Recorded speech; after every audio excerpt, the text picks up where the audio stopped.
राजस्थान विधानसभा चुनाव के तहत भाजपा ने आज अपनी दूसरी सूची जारी कर दी है। सूची में पार्टी ने डूंगरपुर जिले की आसपुर विधानसभा सीट से भी अपने उम्मीदवार की घोषणा कर दी है। भाजपा ने तीसरी बार विधायक गोपीचंद मीणा पर भरोसा जताते हुए टिकट दी है। इधर टिकट की घोषणा पर विधायक गोपीचंद ने साबला में हरि मंदिर में भगवान और गुरु को धोक लगाई और आशीर्वाद लिया। भाजपा की पहली सूची में डूंगरपुर जिले की डूंगरपुर, चौरासी और सागवाड़ा 3 विधानसभा सीट पर उम्मीदवारों की घोषणा के बाद आज दूसरी सूची में शेष रही। आसपुर विधानसभा सीट पर भी उम्मीदवार की घोषणा कर दी है। भाजपा ने आसपुर विधायक गोपीचंद मीणा को तीसरी बार टिकट देकर फिर से भरोसा जताया है। गोपीचंद मीणा इससे पहले लगातार 2 बार से विधायक है। इधर टिकट की घोषणा के बाद विधायक गोपीचंद मीणा साबला के हरि मंदिर पहुंचे, जहां पर उन्होंने भगवान के दरबार में और बेनेश्वर धाम के पीठाधीश्वर महंत अच्युतानंद महाराज के धोक लगाई और चुनाव में जीत का आशीर्वाद लिया।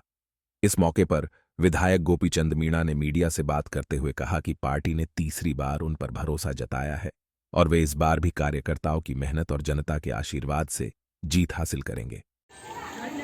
बाबूजी, गुरु की शहरी इच्छा, फिर टिकट मिला है लोगों की सेवा के लिए, क्या संदेश रहेगा, क्या जज्बा रहेगा, क्या अपना सब कुछ मनोभावना रहेगा?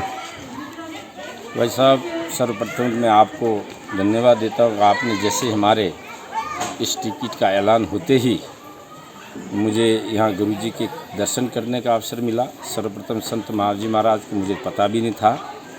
जैसे आते ही ये सुना और मैं यहाँ भगवान महाजी महाराज के दर्शन करने आया ही था। रही बात दूसरी, 2 बार भारतीय जनता पार्टी ने मेरे ऊपर भरोसा किया। सब कार्यकर्ताओं का विश्वास से, जनता के समर्थन से बना।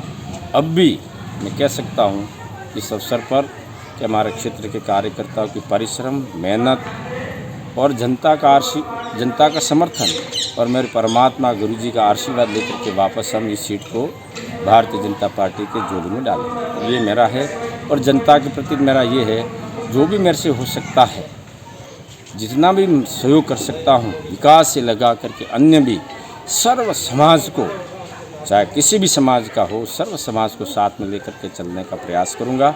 और भगवान संत महाजी महाराज से प्रार्थना करता हूँ कि हमारे आसपुर विधानसभा क्षेत्र में नहीं, मैं कह सकता हूँ हमारे ज़िले में एक शांति बनी रहे।